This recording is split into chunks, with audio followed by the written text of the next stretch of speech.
So Soulful 7 Conversations, I'm interviewing people that I admire because I believe they are living a soulful life. And so that's why you're on the sofa Thank today. you. Well, and I just want to say, the way I experience you, and I know the way so many people experience you, is that you already do live soulfully. So I think I just want to sort of say, I think you're already doing it. Wow. And totally commend a deeper dive into how to do that deeper, or with more awareness. But it is time is the one resource we just don't get back. Right. Every single day, every single moment. Mm-hmm. So anyway, I'm grateful to be on the sofa with you. Well, I'm glad you're here. Okay, so I'm going to start off kind of big, and I'm going to ask you, how do you know that God, the divine, cosmic Christ, the big presence, love exists? I do have a faith, and yet I also think there's just so much evidence of that we were made in love, of a love greater than us, and I hope this doesn't sound irritating or is perceived in any kind of negative way, but I can just honestly say I have always, all my life, literally felt in the palm of God's hand. I can't remember a time I felt estranged from that. And that doesn't mean my life has been all easy or all perfect or, all happy, but in fact, it's been in some of the darkest times that I have most felt God's presence and sort of close breath.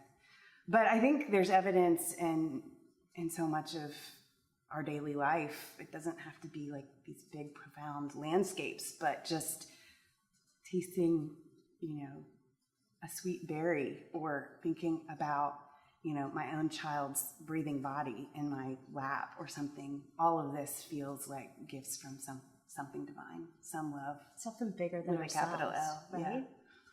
That feeling, that presence. If you were to introduce God or define the God that you know, how would you do that? And I say that because I think that we each, we just have this gift of experiencing our Creator in our own unique, beautiful, sacred way. But it's interesting to me to hear how other people experience God and see the great I am in their own life, in their own intimate relationship. Because I think that might kind of enhance my own. Right. I think if I were to introduce you to the God I know, I think I would just say the God I know is always near the brokenhearted, especially. And, something sort of, as my faith has matured, I'm coming to understand God not as a giver and not as one who takes away. I remember when Lula was born, and I was like, praise God from whom all blessings flow. And that was just in my mind over and over and over again, and thinking this beautiful creature is a gift from God. And, I do in many senses feel like life is full of blessings, and I've been given so much, but it's really hard for me to reconcile my theology with a God who takes away. I was just sitting with this young mother. She and her husband tried for 5 years to get pregnant. They finally got pregnant. They had a wonderful, happiest year of their life being pregnant, and on the due date of their daughter's birth, she started bleeding and went to the hospital, and it was a stillbirth, and I don't know if the cord was wrapped around the baby's neck, and so they just sat in my office sitting with this mom. I couldn't sit across from her and be like, God did this, this isn't of God, and God is with you in this most sorrowful. She's feeling so guilty, or somehow she deserved this. And I guess theologically what I'm trying to say is I can't believe in a God who takes away. And so can I then believe in a God who gives?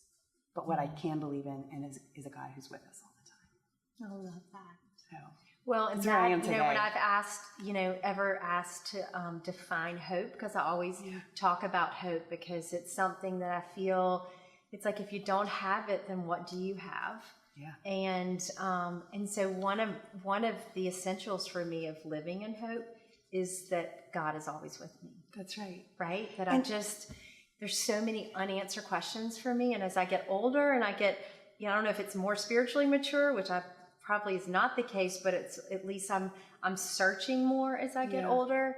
I'm realizing that that's actually enough. That's right. If I know that God's with me, then okay, I can do this. And I think to your question about how would you introduce God, like that urging, that nudging, that longing for something better, which is hope. Mm-hmm. I think that's the character of God in us. I mean, I think, and that's why in my own life, I imagine if I didn't have God or know God or belong to God,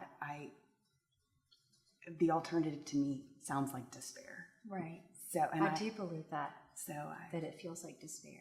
I feel like hope, the presence of hope in a person, that is our deepest connection to God. So I living in this what feels much more secular and materialistic, and having teenagers and even myself, guilty myself, this social media crazed culture, it feels like sandpaper to what I know that's inside of me, what my desires and longings and what I know to be true, and kind of how I do really want to live my life. But I feel like the culture that's around does feel a bit like sandpaper to the spiritual life that I want to live. Do you feel that?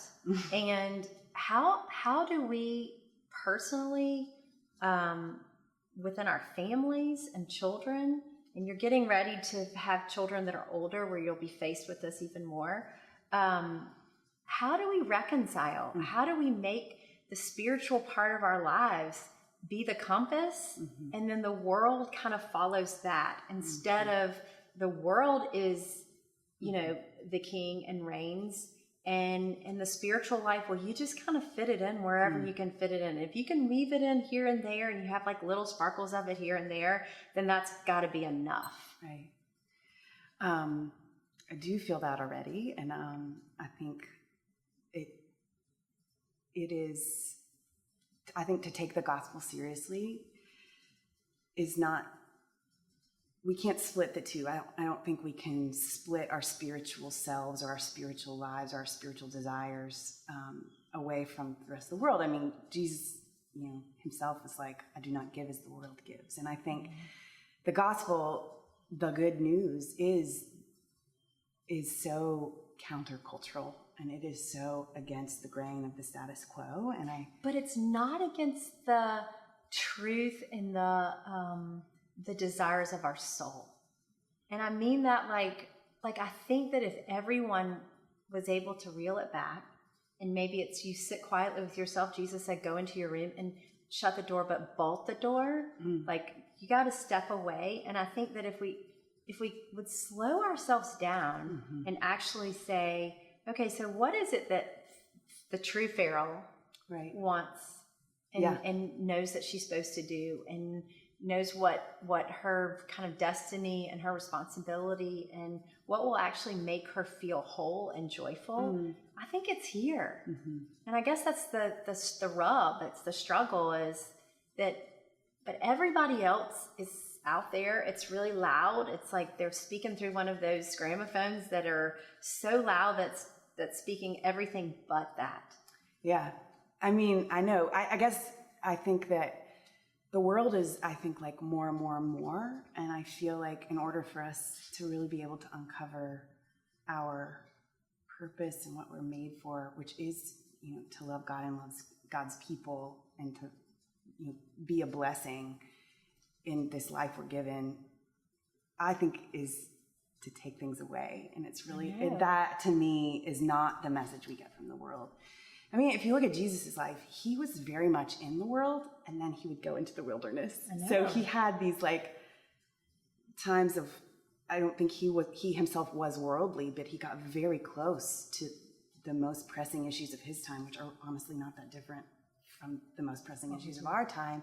But then he would retreat and pray and humble himself and connect with God and try to, draw deeper into what he was made for. So maybe I do think the answer generally, at least I've found in my own life, is in my own search for that peace that passes all understanding. It's usually not to do more or try to be more, but to peel away and remind myself or remember or be reminded, God's grace is not something I'm earning, and that, I'm enough already. I think the realization is that when we do pile it on, we can tend to sort of crush that most precious gift inside of us. We are just burdened. We're burdened with the weight of the world. And then you feel anxious, you feel burned out, you feel kind of exhausted by your life, and you definitely don't feel the peace that surpasses all understanding. You actually feel the opposite of that. Yeah. And I think like so many of us are just, we are carrying the load of trying to be many, many things for many people. And I don't want to diminish that in any way, but one of my favorite, we were talking about Thomas Merton earlier, but Thomas Merton, I think, has this quote that's like, the way to become a saint is to become yourself. And I think it's like a paring away of like, well, okay, who is it I was made to be? And, or as Mary Oliver would say, like, what is it you want to do with you plan to do with your wild and precious life? Yes, exactly. So, for me anyway, I tend to feel closer to that when I take things off the list and not like have them. I think it can be profound to give things away and peel things back rather than just pile more on and try to accumulate more.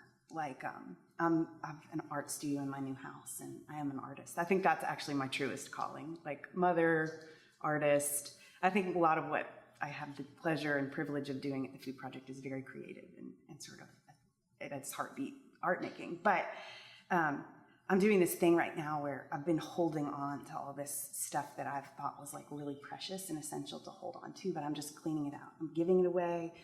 I'm trying to like lighten the load, and I was really afraid to do that for a long time, but I feel like it's getting me a little bit, it's freeing me up. And I think that's what Jesus wants for us, is like to be free. Right. I heard Father James Martin, he's a Jesuit priest, say... Oh, I love him. He wrote the book on the saints. And yes, I love him so much. And James Martin said, he uses the Pope Francis as an example. Like, he doesn't live in the papal palace. He doesn't even wear shoes. Like, he's just free. He's free. Don't we want to feel more of that? And that's what Jesus wants for us, is what Father Martin would say. And I think that's something to live into. Well, and I struggle too, and I see this in you. We have a lot to give. So I have a lot of energy, and I was gifted with that I can do a lot of things, and I'm excited about a lot of things. I just imagine you're like light on your feet. You're everywhere. You're doing a lot. You're bouncing from here to here. You don't carry a heavy load. You just... Well, I do carry a heavy load. It doesn't look like it, maybe. No, but I do. I feel this sense of, like I've said before, the preciousness of time. And I don't know if that's because I do a lot of pastoral ministry, and I see how quickly this life can end. Yeah. And you do take your last breath. And so I feel this need to do and be and experience. And, I do believe God gave me a lot of energy, because I think God wants me to get out there and do a lot of things. And so it's like trying to find that balance of, because I also know that if I really want to live soulfully, I have to step away. And I have to, do as Jesus said, which is to go in the room and not just shut the door, but lock the door. And I think that means to me, like, I actually have to step away. I have to go into the desert. For me, that's to go into Percy Warner or Radnor Lake by myself. No phones, no music. I mean, just perfect silence. And bare my heart. It's hard to be there. for me, I don't know about, Percy Warner's beautiful, but like, I just mean going in the room without distraction and facing God can be a really, really hard thing to do. Facing oneself. I mean, maybe it's not for you. No. And you know what? It is very hard. And I find that usually when it's in a place of struggle for me and desperation, that I have an easier time getting to that place. Because it's like everything is quickly moved to the side, and it's like, okay, God, here we are. Desperate. And I'm desperate. And I'm either desperate for a new path, or I'm desperate for you to please save someone that means something to me, or I'm desperate for you to make me feel more peaceful on the inside. I feel like that, one of the tools in my toolbox, I guess, in my faith is recovery speak and recovery relationships and 12 steps. And I kind of feel like that's it, that when you're working the steps and in recovery, you're with God, facing yourself and your demons and your gifts, what you have to offer. But a lot of times we have a lot of uncovering to do to get back to that place. But it's often like meeting God there in desperation. I know. And, we live in this culture that kind of like dangles the candy or whatever it is in front of you. The busier you are, I know, the better you are. The more successful. Yeah, you got to be busy. And it's like you have conversations with people, and the first thing they say to you, oh, yeah, I'm so busy. And actually, I've tried to, I actually don't want to be the person that whenever you come across Farrell, she tells you the first thing she says is she's busy, which the reality is working and having 6 children and writing and, doing the things. I am busy, but I think that there's a way to be peaceful or more peaceful. And we talked about this earlier, that, to live soulfully is to live with discipline. I mean, you have to, I call it doing the heart work, but it's like, you have to do the work. I have a friend who has a tattoo on the inside of his wrist, and it just says, do the work, because daily I have to do the work. I have to check myself. I have to remember, like, what are the essentials? What are the priorities for my life? So with that said, what are well, first I'd like you to tell me what does it look like to live soulfully for you? Because I look at you and you definitely live soulfully. And it's never perfect. No. And some days are better than others of striving for that. But I see that you're looking for a deeper way to live this one human spiritual life. And so it'd be interesting to me to hear, like, what does that look like to you? And what do you intentionally do to kind of manifest that in your life? I really love this word discipline. When I think about church communities of faith, or all kinds of communities really, when they put like rituals in place, whether it's like Sunday morning worship or the ritual of eating a meal together, like you were talking about with your family, those are disciplines. In a way, it's sort of like the skeleton of a day or a skeleton of communal life together that we anchor into, and then we build a soulful life on top of that. But I think if you look at monastic life or nuns or all kinds of different people, more ascetic, more ascetic lives, there's just so much discipline built into a day, and I think we need that. Otherwise, we wander. But for me, I again, speaking about recovery, I really love in recovery this idea of cleaning up your side of the street. That's like the most we can do. And so I think that takes a lot of self-awareness, a lot of acceptance. The self-awareness part is not that hard for me. The accepting my reality, like accepting what is not yet what I wish it was, accepting what is out of order or imperfect or unfair, unjust in some way, that can be a real hard thing. But self-awareness, acceptance,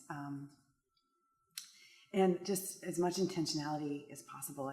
One of the things, and this is so biblical to me, one of the things we say at the Food Project, and I've definitely encountered in my own life, is that every single one of us in life has, at the very same time, could be host and guest. Yeah. And so just because I'm setting the table as a, quote, host, doesn't mean that someone who comes to sit at my own table that I've set doesn't in some way host and deliver me to something I didn't yet know about myself. And I think that's like a really beautiful thing about mutual relationships. And when we, and this is again something I love about the Food Project, but is something I deeply hold to be true in my own faith life, is like when we can blur these lines between the giver and the receiver, which is like so of this world. Like I grew up very much the giver with lots of privilege, especially as a Christian, like going into mission trips and things as the giver. When we can blur those lines, though, I think we, again, get closer to the heart of God and see that we are all made in God's image. We all have gifts to give, and we all have stuff to learn from each other. And so this blurring of the lines is a really important, I think, part of living a soulful life, is to get into experiences where you are out of your comfort zone. Right. You are sharing a meal with someone you would not otherwise encounter in daily life. So anyway, back to your original question, I have to do a lot of work on myself, go to therapy, take walks, write in the morning, read my, little recovery book in the morning. And I do not always do it perfectly. I do not always even do it, but when I do. And is that something that, like, you start your day off in the morning? I mean, are you pretty intentional in the morning or do you have a time during the day that you set aside to, like you said, walk and read and? Yes. You do? Yeah. In the mornings, I try to, before I pick up my phone, I try to write and read and pray. I try to schedule as many meetings walking as possible, so that is like my attempt. But I just want to reiterate that I don't always do these things, but I do feel like my capacity for the people around me and to love and reflect God's love is greater when I take the time to do those things. There was something else I was going to say, which is, I think, back to this like monastic life, like this idea of practicing. My favorite scripture is in Acts, when it's like the formation of the early Christian church, and it's Acts 2:42, and they're like, they devoted themselves to the teaching, to the apostles' teaching, and to the fellowship, and to the breaking of the bread, and to the prayers. And it's just, I love how it's like they devoted themselves to these things. I like that. It's not like they did those things perfectly. They just went all in, right, practicing. And I really think there's this poet, Maxine Kumin, and she says, it's important to act as if bearing witness matters.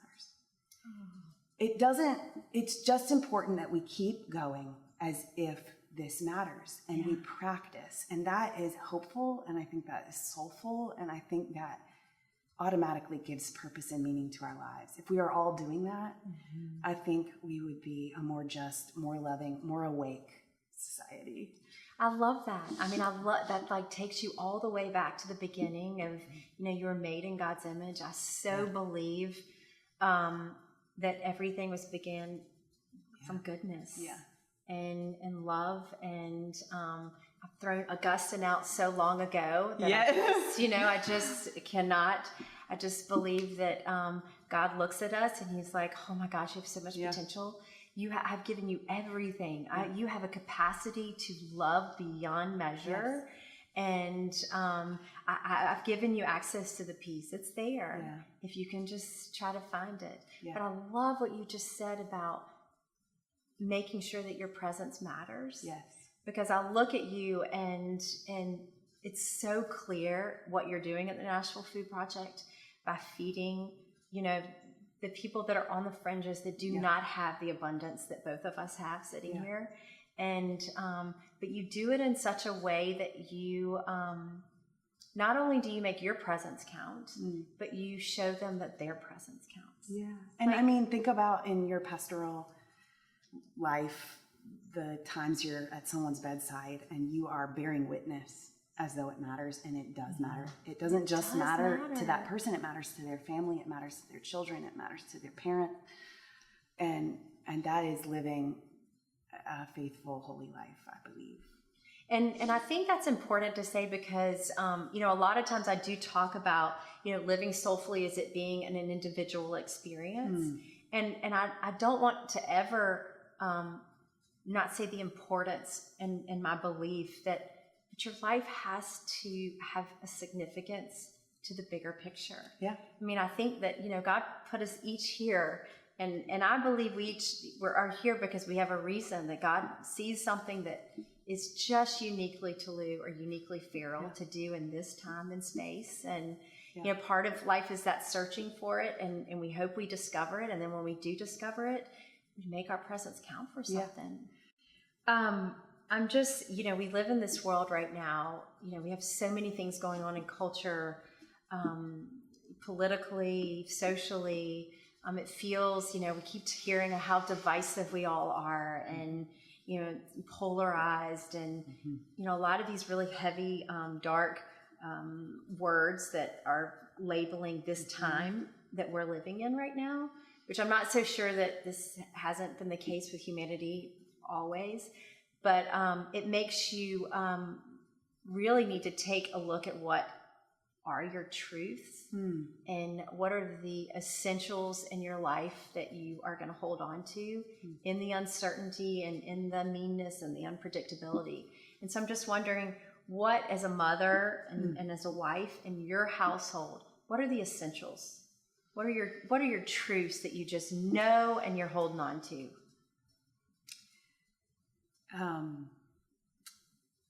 God is always a force for good in our lives. I don't know if this gets at your answer, but I had a professor in seminary. I was in my first preaching class, and this was like before digital cameras and things. And so I was taped. My very first sermon I delivered to my professor, and I was taped. And then we had to sit down and watch the tape together. It was excruciating.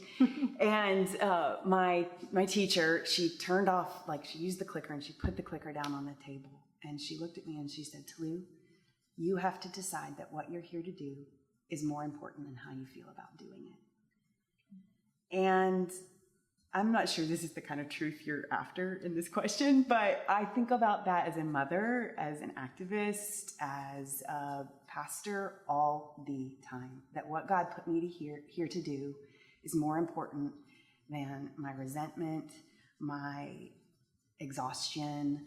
I'm not saying that how a person feels is not important, but I have work to do. I was here to do certain things, and so what are those things, Tallu? What in your heart do you feel like you're here to do? I think it is to try as best as I can to understand people. I think what I look at my children, and they're 4 and 6, and I think what they need unconditional love, and they need to be understood. And childhood is so full of,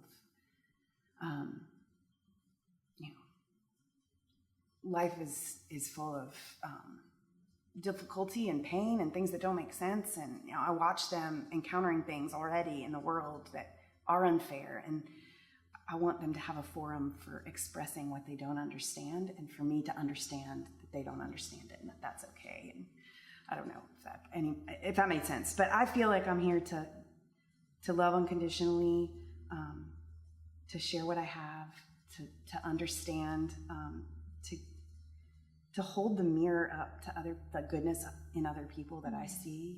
I feel like, I think just in a loving way, as full of understanding as possible, to endure and encounter the highs and lows of life with people. And I think to do that in some kind of way that keeps the light on for others who are going through really hard times, whether that is they've just lost their first and only child in a death, to death that doesn't make any kind of sense, or a person coming out of prison who has had a very difficult life and is trying to rebuild something, on the outside, so to speak.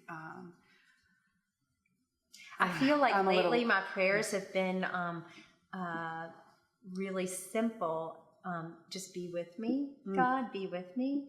I love And that. it was just the other day that I realized that, but actually, so the prayer that I'm praying to God to be with me is exactly what I try to do for other people. I just, just to be with them. And my job, is in pastoral ministry. I'm usually with people at, those tender points in our lives that each one of us being human beings are going to all go through. And a lot of hurt and loss and uncertainty and fear. And, people always ask me, well, so what exactly do you do? Right. Like how can you do that? How can you go to those really scary places?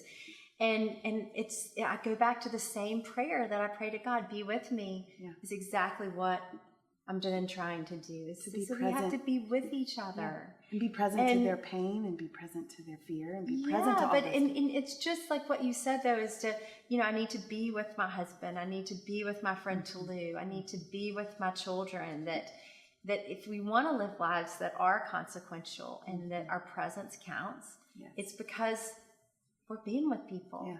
And I think that's why I love the personhood of Jesus so much, because whenever I imagine, I think it's Saint Ignatius that says that you should imagine, he would do these prayer meditations where you would imagine being in the room with Jesus and what it would be like.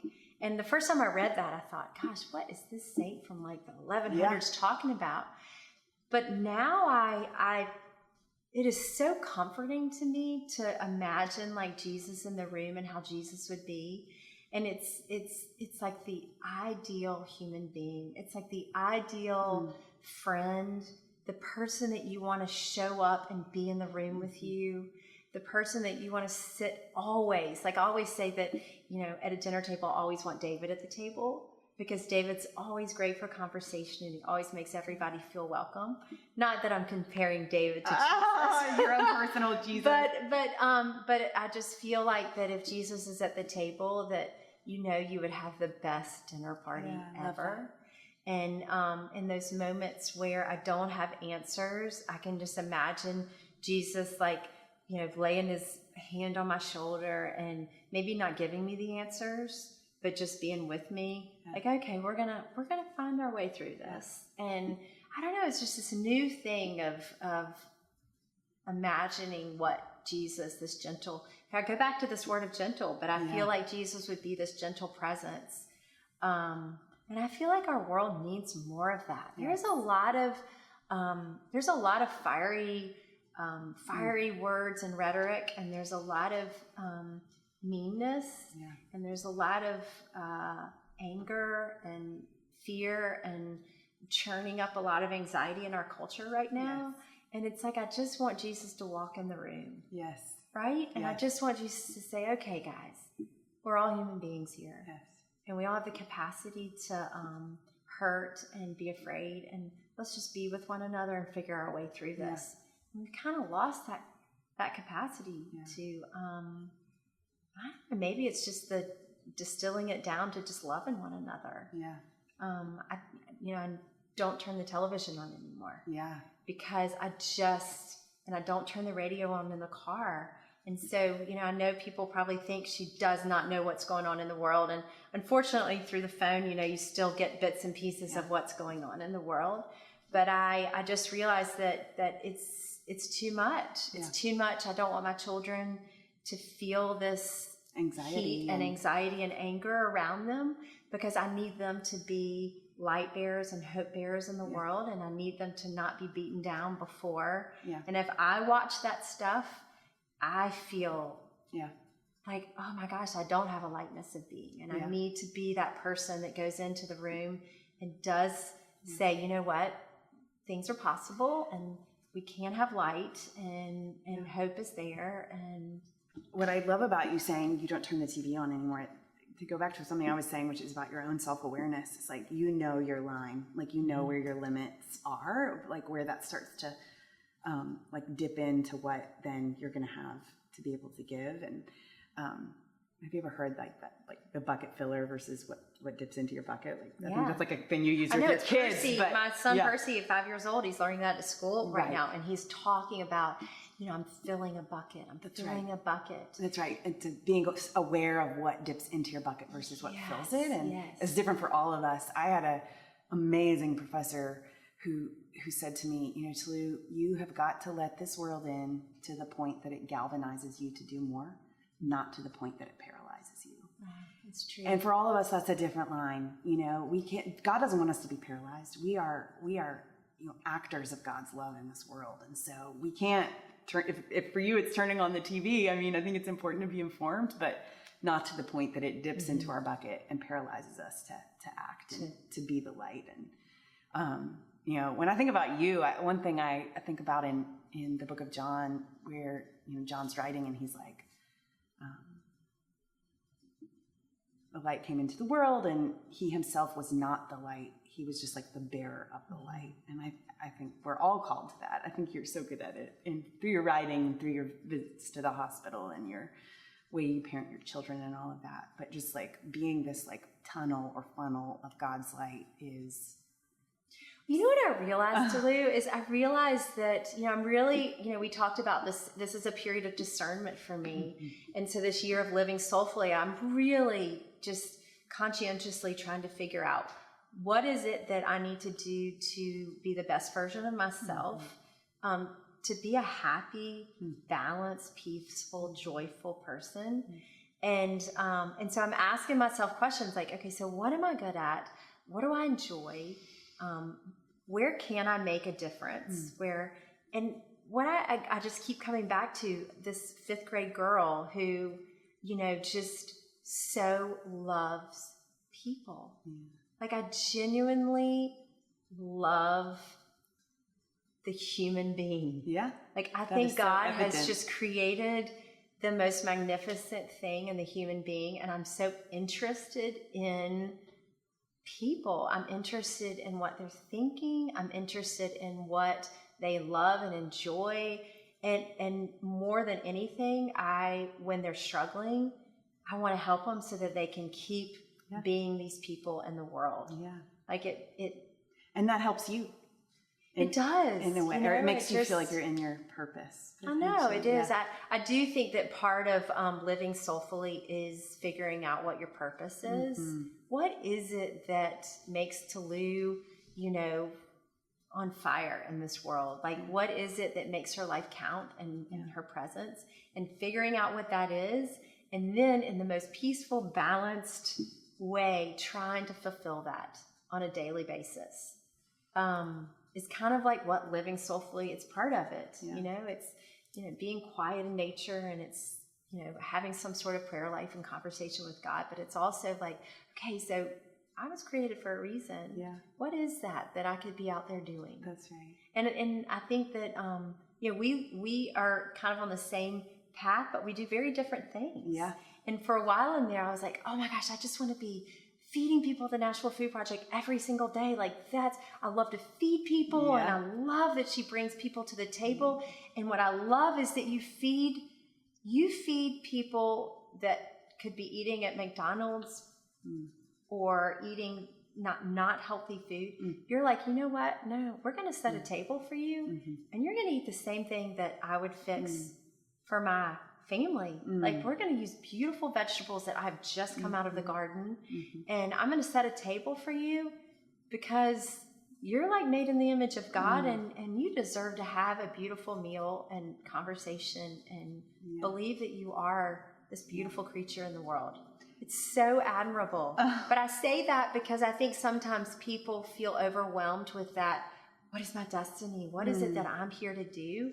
And I'm realizing it's taken 10, 11 years of working in the church and writing to realize, like, Farrell, find your path, and you do your path, and Tallu's going to do her path, and when it's working well, then paths cross, and so some people are teaching, and they're a teacher, and they're impacting people as a teacher. Some people are parenting, and they're raising these children that are, filled with all this ability to go out and be light bearers in the world. And some people are doctors, and they're healing, and we all have we got to figure out what it is though that kind of turns the soul on, and then follow that. Totally.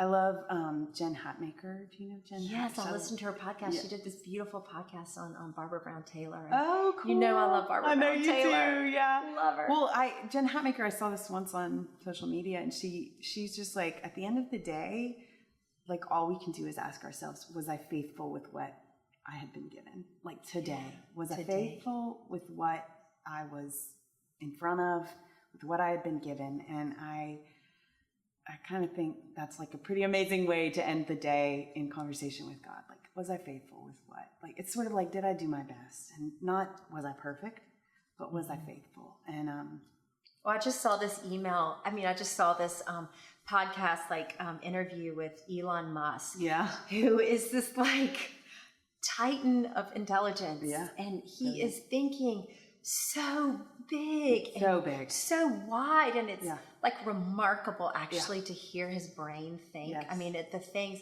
and I, Dave and I, we finished watching. I'm like, oh goodness gracious, like he's doing some big stuff in the world. Like he's going to be up there with the Einsteins. Like he's doing, and then.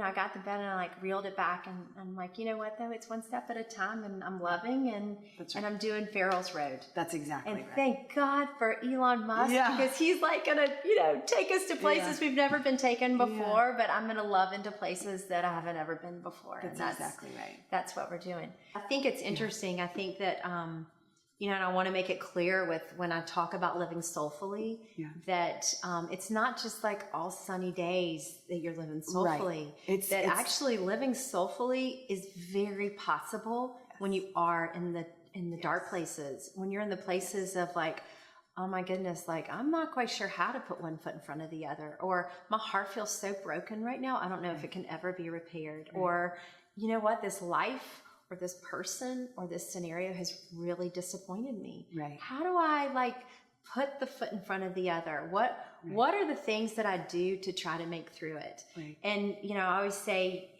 you got to feel it. Yeah. And so when someone's going through something, I'm like, you gotta feel what it feels like to be disappointed and to be sad and hurt and all of those things. And, I think our culture is so quick to say, oh gosh, don't feel the pain, give yourself something or run away from it or ignore it. Or, and it's why, I do a lot of funerals. Right. And sometimes I wish that we did the old tradition where people wore black for 6 months or a year, because so that other people could see, you know what, I'm walking around and I'm at the grocery store and I'm, picking up kids and I'm, doing the garden and all those things. But on the inside, I got a broken heart. That's right. And one, tread lightly with me and help me make my way through this. But also it's the person that's going through it to be able to say, it's all right. You're suffering a loss right now, but the promise is that the light will come in the morning. That's what the psalmist says. The light will come in the morning, and it's the promise. That's exactly right. I think it's so important to name the pain or the suffering or the loss that we are enduring, whether it's on behalf of someone else. Like I have a brother who struggled with mental illness and addiction, and his suffering, he lives with so acutely. But, the ones who love him so much also have endured a suffering as he's suffered so, greatly and deeply and for a long time. And so I think it's so important to name your pain as part of getting through it and resurrecting from it. And that's part of living honestly, which I think is always part of living soulfully. And also part of, this may sound trite, but I think it is absolutely one of my core truths is it's especially in times that are very difficult that gratitude can be such a force for, suddenly things that we took for granted illuminate themselves as life's richest blessings, And so I think looking around for, looking in our landscape in the midst of pain and suffering to look around and see, I know you and I, and you may not want me to say this, but you and I have both suffered miscarriages and I feel like all the more illuminated my own children have become, and what a gift and a miracle it was that they came out of my body. What a miracle of life they are. But I'm not sure I would have such a profound, deep gratitude for having been able to have children had I not encountered the losses of miscarriage. Right. So I think gratitude and naming the pain is a huge part of soulful living in the midst of, life is, one way to look at life is a collection of losses. It's not really how I choose to look at it, but no, but we're going to have, we're just going to have these setbacks, and, we hope they're not the tragic ones. And even when they are the tragic ones, we still have to make our way through those too. It's to live soulfully is to find your way through. Life isn't the way you want it to go.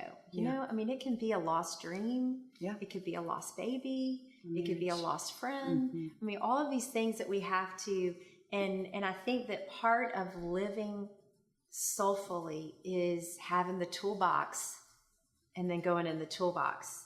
Yeah. And I say this, that you have to have people around you. Yeah. You pick the people that are around you, and you pick these people because it's all good and dandy when we're sitting out on the terrace having a cup of tea and it's beautiful and sunny, but you have to pick these people because they're the ones that are with you when you're crying in your cups. That's exactly right. And you need them to help collect your tears and be there for you and know that you're standing by. So part of living soulfully is choosing people to be with you on the journey. Really intentionally choosing people that are they're gonna just hold your soul up when you can't hold it up yourself. I think that goes back to what we were talking about being a Christian in community, like the sort of adage of it takes a village, but there really are people in my own life that I felt like kept holding that mirror up to what was possible for me.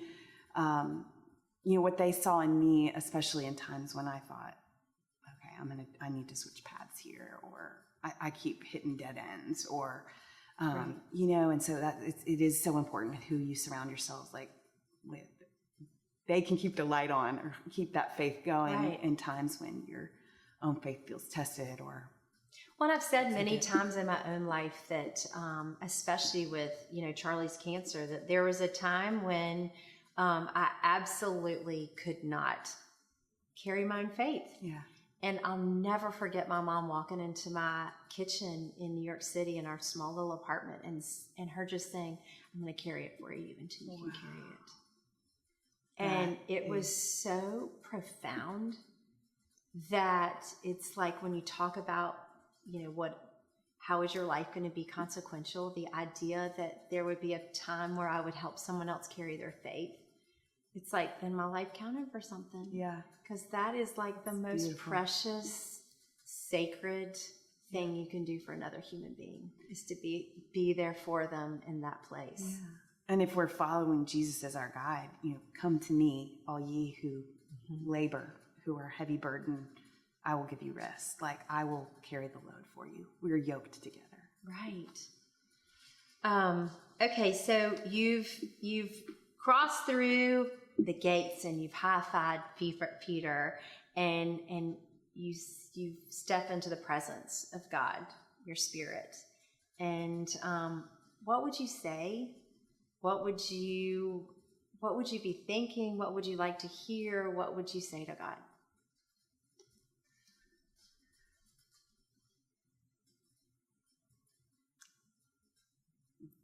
Was I faithful? Mm-hmm. I don't know. It's hard for me to. I don't know. I really don't know the answer to that question. No, it's such a cool. What? But was I faithful? But that's the question to ask every day in the presence of God. Was I faithful? It's like that's the one thing. I when I think of answering that own question, for me it would be just thank you. Yeah. Just thank you so much for every single one of the experiences that led me to this place. Yes. And thank you that there's now a new way forward, because I'm ready for it. Yes. Like, what's next? Yeah. Right? What's I love next? that. What's next? Okay, so both of us love to cook. Yes. We love going to the market and getting our fresh vegetables. We love setting up in our kitchen. We love our people around us when we're cooking in our kitchens. We love setting the table. We love sitting down and eating with people. I mean, that is like really, it's why we love one another so much, because we both love that so much. So if you had your like perfect meal, what would you cook, and would you cook? Who would be sitting around your table? What does that look like? I love to cook. In fact, when And I'm hoping I'm going to get a recipe out of this. Oh, okay. Oh God. When Robbie and I were dating, he was, if I remember. Who is the loveliest human being? He is. Your husband. Robbie. Yeah, he really is. I can't believe it, but I can't believe we're married. But when we were dating, he was like in his tiny little apartment kitchen making me dinner, and it was like something frozen from Trader Joe's. He was heating up on the stove, and I was doing something in his refrigerator, and he looked at me, Carol, I think you're going to be funny. He looked at me, he was like, so can you like make soups and stuff? And I looked at him and I was like, I'm like a really good cook. That's what I said. Anyway, I do love to cook. Trader Joe's frozen. I know. It's not going to cut it. This is the end of it. I know. But cooking to me is not a burden. It is something that I just look forward to every single day. I can sincerely say that, and I hope it does not sound annoying, but it is a stress reliever. It is a creative outlet. I don't really cook from recipes. I love my favorite thing to cook. If I was going to have you over for dinner, I would just love to sort of go into the refrigerator and make some kind of refrigerator soup based on what needs to be cooked, whether it's leftover baked sweet potatoes or mashed potatoes or beans, and just start cutting the onions is like what everything starts with, right? And just build it sort of from the ground up. And again, was being faithful to what is available to me at that very moment. And so I love peasant food. I love to eat peasant food. I love to cook peasant food, and it can be so nourishing. And I believe mealtime. Peasant food that is beautiful. Yes. And like so creative. Yes. Like I don't want people to think when you say peasant No, food, peasant we're food, talking I mean about like from simple scratch. ingredients. Yes, like we're not doing like fancy, 3-star French sauces. We're talking we make food that is simple, pure ingredients, whatever we have. Right. Some fresh herbs in there, some good olive oil, homemade and stock. that is like homemade stock. It's like from scratch. I think sometimes it's the misnomer that I'm like over here making Le Cordon Bleu dinners every night, and actually what I love is the simple. Yeah. Cooking is simple. I mean, it can be simple. I think it can be very complicated too, but that's not the kind of cooking I do or the kind of cooking I'm interested in. I think I said to you once, I'm just a salt and pepper cook, which is true. But I'm a salt and pepper and herbs olive oil, and herbs of Provence and lemon and Parmesan. Yes. I had some friends from France that were staying with us last week, and so I made this big dinner, and so we were sitting at the dinner table, and she was like, I mean, you put Parmesan in everything. And I was like, why would you not? I love it. Yeah. You're right. But we have, one of the things my food project work has really taught me is just how to make the most of everything. Again, being faithful. So we use tons of vegetables in our house, and I just have a big freezer bag.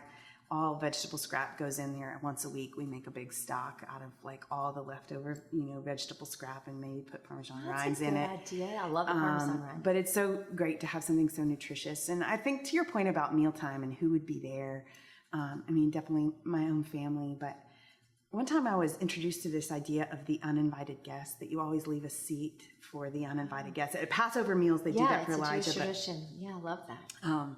I think that's like a pretty cool practice to put into place. But I love slow mealtime where we're just not just nourishing our bodies, but nourishing the connections we have to one another. I think too that's why I'm so drawn to France and the European lifestyle. It's because here in France, it's like here in America, we rush through things because we're getting to the next thing.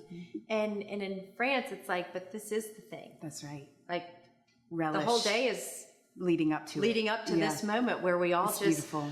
sit down into the chairs and we're going to sit here. And I love that. Yeah. I love where that leads us. And I just love that sacred time of not rushing. And we both talked about earlier the importance of sitting down with our families. Yes. And how that really isn't the norm anymore. That's the way I grew up. My father came home and my mom, we sat down for dinner every single night. My dad cooked dinner for us every Sunday night. Yeah. It was just it's just in me. It's in every fiber of my being that that's what you're supposed to do. Yeah. And, but I know not everybody does that. Yeah. I laugh because, and I give all of this to my dad, who's this jolly, like, person who loves to eat, but we laugh at my house because, you eat breakfast and we're sitting down having breakfast, grits and eggs and everything, but the conversation is, what are we having for lunch? Yeah. And then at lunch. The conversation is, what are we having for dinner? Like, that's the part of the day that's the most important. Yeah. And it's so cool because food has this way, it's universal. So we all eat, and it's this like incredible medium in a way because it is universal. It's something we all have in common. And yet it also it's this thing that pulls out our particularities. It pulls out our cultures. It pulls out the ways we were raised. It pulls out our socioeconomic status. It also pulls at our particularities, I guess. And I don't know. Food is just I think it's an incredible subject matter that can lead us into all. I think it's incredible. I could talk about it and talk about it. It's interesting because a close family friend, Mona Anthony, she had 5 children, and she told me I had 2 young ones, and we were at her house, and she said, "Vero, I'm going to give you a little piece of wisdom. Light a candle at dinner. Light a candle at dinner, because all of a sudden you've just elevated the meal. Just simply lighting a candle." And I love that. Like harkens us all back to this is a special time. Yeah, this is a special practice. Time. Yeah. And maybe that is part of what living soulfully is carving out sacred blocks of time in your day. Yeah. And like the day has been successful if I have done some sacred things in my day. Now I am doing some carpooling and rushing around and going to the grocery store and doing those things. But if I can spend some time in nature, if I can spend some time in a book or in the scriptures, if I can spend time with a friend, if I can sit down and have my cup of tea and my cookie. With the honey. With my honey, my harvested honey. Yes, exactly. Which you've had. And it's, okay, so. Can I just say one more thing? Yeah, you lighting the candle at dinner, it goes back to, it's important to act as if bearing witness matters.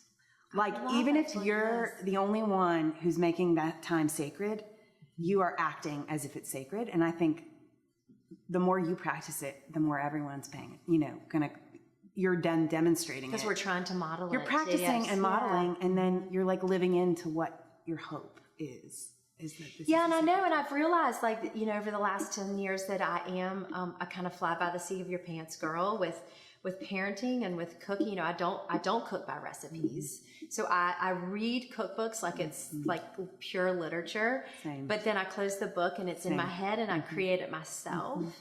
And I'm realizing though that I do have, if I'm going to be a soulful person in the world, then I have to be an intentional person. Yes. So I have to be aware of, and I'll be the first person to say that days can go by, weeks can go by that I'm not. Yeah.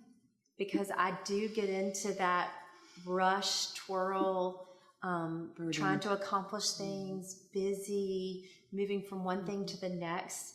And I forget that that's actually not the way I want to live my life. And usually I kind of have to hit the wall. And everybody knows, like, oh goodness, mom's tired. She's not as patient. She's a little rough around the edges. She's all used up. And I have to reel it back. And I think that to live the authentic, soulful life is to recognize that we don't do it all the time, and we have to be intentional and bring ourselves back to it. Yes. So one of the greatest gifts that you've given to me, and it's in speaking in church, and it's doing healing services with you, and it's just being your friend, is that you've gifted me with authors and spiritual kind of beacons that have really sunk in deep with me and have formulated kind of what this narrative is, my spiritual narrative.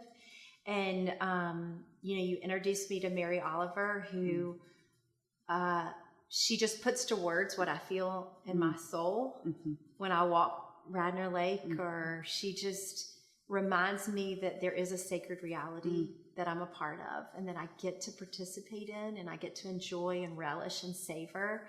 And so I'm forever grateful for Mary Oliver. What are some other, I'm hoping you're going to give me new stuff. New authors? Some new quotes and authors and places. What are some resources for you that kind of inspire and keep the fires burning on the inside? Yes. Again, you've done so much the same for me. Wendell Berry continues to be like a big beacon for me. I think he's he's a Christian, and he holds really high standards, I think, for what it really means to live into the call of being a Christian, how we live our lives and how we spend our time and our money and protect our earth and honor the spirit within us. So many Wendell Berry books. I've recently read a book called The Hidden Wound. He wrote about American slavery and racism that was very convicting. I love the Indigo Girls. So I love the Indigo Girls. We'll just say that their lyrics and their music has really been the soundtrack to my life. Well, and we love many Florence ways. and the Machine too. We love and Florence. I think her lyrics, her new record to me is like chapters of a book about hope. High as Hope, it's called. High as Hope. And to me, it is like chapters of a book. I think she got sober, so I think she confronts some truths about herself and life. Really profound. Brandi Carlile's newest record is all about forgiveness and has, again, sort of like chapters in a book around forgiveness, both micro and macro. Father Greg Boyle, have you read Tattoos on the Heart? Or his newest is called Barking to the Choir. He's a Jesuit priest out in LA. He works with ex-gang members called homies. And his writing and storytelling is just profound about God's love and God's presence. Okay, so I sign off on my blog each week. Live in Hope. To live in hope. And I do that with such intentionality because I think it is an effort to live in hope. I think people look at me and probably you too and say, oh, but she's just such a happy, optimistic, hopeful person. And the hope that I'm talking about, though, is the deep hope, the hope that you trust in God, you trust all that you love, all that you are, all that you desire, all that you hope for, you trust in God.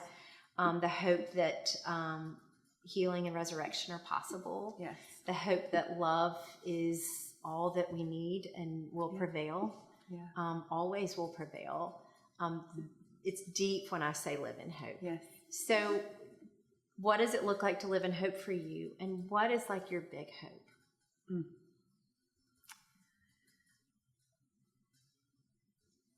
What comes to mind when I think of live in hope in a really deep way is just my belief and faith, in multiple places in Isaiah, in the Psalms, in Revelation, there are these words of God saying, see, I am making all things new.